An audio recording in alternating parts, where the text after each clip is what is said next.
Oi, gente! Paula aqui. Pra falar de quê? De poliglotices. Olha só quem voltou.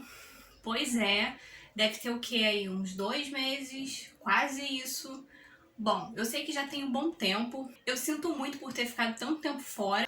O motivo da minha ausência é bem simples. Foi por causa do trabalho. Eu ando trabalhando bastante e eu já vou avisando que eu devo me ausentar mais vezes, então já peço desculpas por isso também.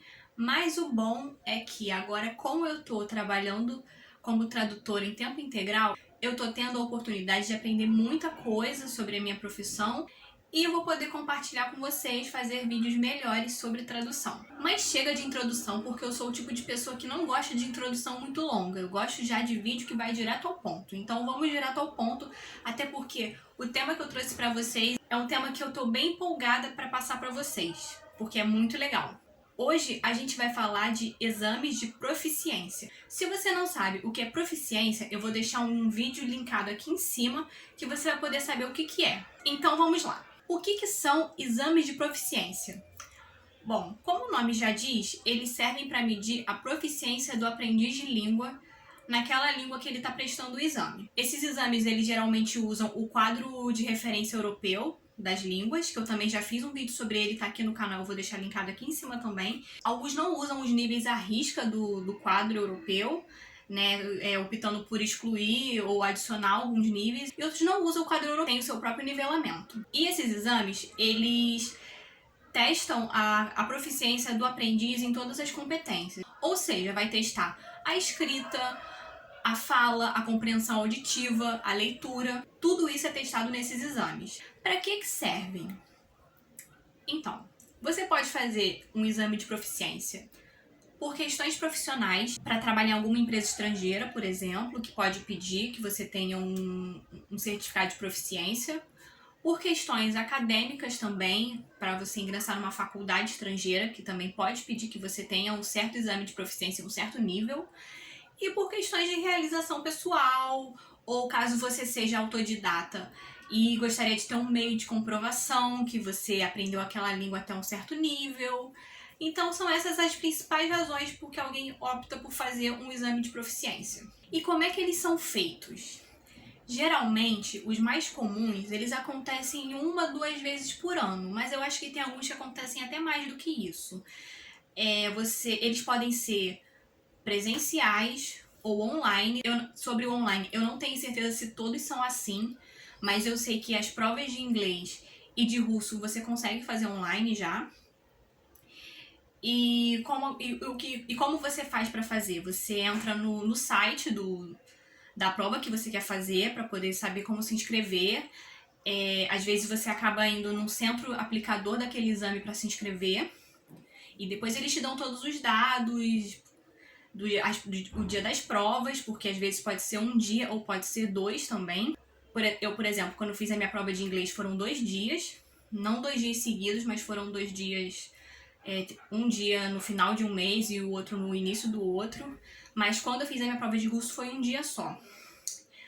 E assim, são provas cansativas, porque você vê muita coisa, você tem que fazer muita coisa, então são provas assim que podem ser bem cansativas, estilo Enem.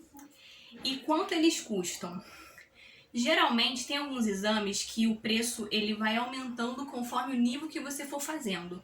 Mas uma prova de proficiência está custando em torno de uns 500, 600 reais mais ou menos. E quais exames existem? Para o inglês, os mais comuns são os exames da Cambridge, o TOEFL e o TOEIC e o IELTS. Para o espanhol nós temos o DELE. Para o russo nós temos o TERCAI, que também é conhecido como TOEFL. Para o francês nós temos o DELF e o DALF. Para o alemão nós temos o teste DAF. Para o chinês nós temos o HSK. Para o italiano tem o SILS e o CELI.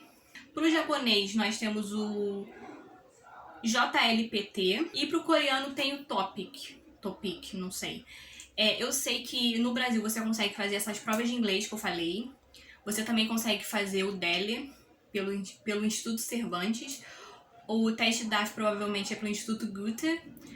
A prova de coreano eu acho que também já está acontecendo no Brasil. Acho que ela acontece 1 vez por ano. O Tercaí você também consegue fazer no Brasil hoje em dia. E o Delphi e o Dalphi do francês você também consegue. Já o italiano e o japonês eu não sei. Eu sei que acho que o HSK você também consegue fazer no Brasil. E a gente tem também o exame de proficiência do português brasileiro, que é o CELPE-BRAS. Eu quase não sei de gente que fez CELPE-BRAS. Acho que eu só ouvi falar de uma pessoa que fez essa prova. E eu acho que não é sempre que ela acontece. Então eu não tenho muitos detalhes para fornecer para vocês. Eu posso procurar depois e aí eu falo para vocês. E como você se prepara para um exame de proficiência? Pela minha experiência, uma das melhores coisas que você pode fazer é pegar modelos de exame. Geralmente, quando você entra no site dos exames, eles oferecem um modelo do exame para cada nível que você pode baixar, se familiarizar, praticar. Esses exames também têm gabarito, então você pode fazer para praticar. Eu acho que essa é uma das melhores formas para você se preparar para um exame de proficiência. E outra coisa também que eu aconselho é, por exemplo, você decidiu que vai fazer a prova. Você faz uma lista dos tópicos que são mais críticos para você. Ah, minha compreensão auditiva não é muito boa, então você bota lá na sua lista que você tem que praticar compreensão auditiva. Ah, minha conversação eu tenho um pouco de vergonha. Bota na sua lista que você vai praticar conversação. Ah, eu tenho dificuldade, vou fazer prova de inglês, eu tenho dificuldade no Present Perfect. Então você vai botar na sua lista que você vai estudar o Present Perfect. Você coloca na lista todas as coisas que você tem dificuldade, que te causam insegurança e vai fundo, pratica essas coisas para o seu exame. Para algumas provas, eu sei também que tem a opção de você fazer um curso preparatório. Geralmente, quando você vai se inscrever junto à instituição aplicadora, você pode procurar saber mais detalhes sobre algum curso preparatório que eles estejam oferecendo. Ou também, uma outra opção é você contratar um professor particular, ainda mais um professor que tem experiência em preparar alunos para uma prova de proficiência. E o que acontece se você não passa na prova? Então, vai depender de exame para exame. Eu sei que tem uma prova do inglês, acho que é o TOEFL e o TOEIC, que não existe exatamente reprovação, que o que determina se você passou ou não vai ser a instituição que exigiu que você tenha aquele exame. Mas o Cambridge e o Tercaí, por exemplo, se você não consegue a pontuação mínima para o nível, você não ganha o certificado. Você só ganha um boletim com as notas que você tirou nas competências, atestando que você ainda está no nível anterior àquele que você prestou a prova. Esses boletins, geralmente, pelo menos o do Tercaí, tinha validade de 2 anos, já o do Cambridge eu não lembro se tinha. E aquilo também, gente, se não passou, você pode tentar fazer a prova de novo, não tem problema, é só você pagar e fazer a prova de novo numa outra ocasião. Então, se não passou, também não é o fim do mundo, entendeu? Você pode tentar de novo sim. Outra coisa muito importante. Você também tem que ver que o próprio exame pode ter um prazo de validade. Alguns são vitalícios, mas outros têm um prazo de validade que costuma ser aí de uns 2 anos mais ou menos. E quando vale a pena fazer uma prova de proficiência?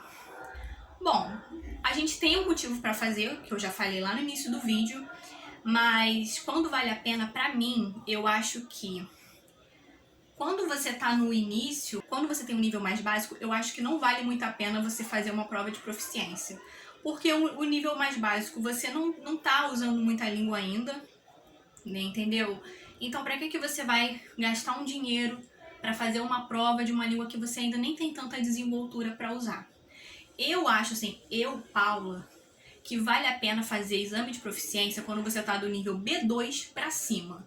E ainda assim, eu não acho que vale a pena fazer nível C2 para qualquer pessoa. Eu acho que o nível C2, como eu falei no vídeo do quadro de referência europeu, o nível C2 é um nível que importa mais para quem trabalha com a língua. Ou seja, se você é tradutor, intérprete, linguista, se você é professor de idiomas, aí eu acho que vale a pena você investir num certificado C2. Mas se não for o seu caso, B2 e C1 para mim eu acho que já tá numa boa hora de fazer.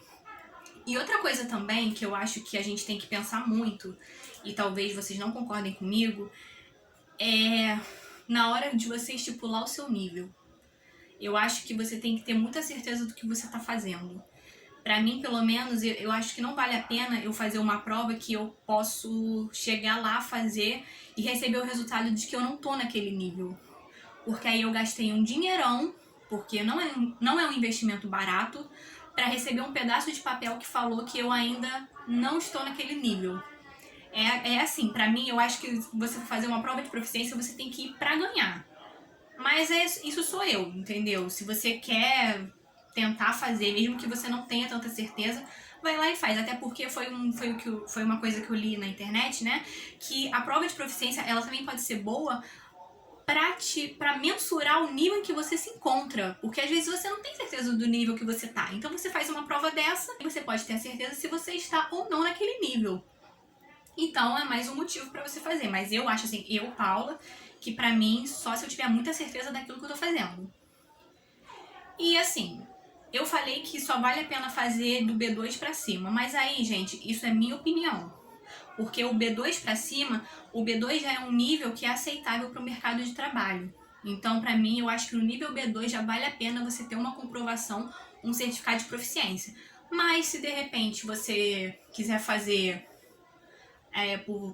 eu quero colecionar certificados, eu quero documentar minha jornada naquela língua, aí você pode fazer hoje nível mais básico, mas Paula, não faria.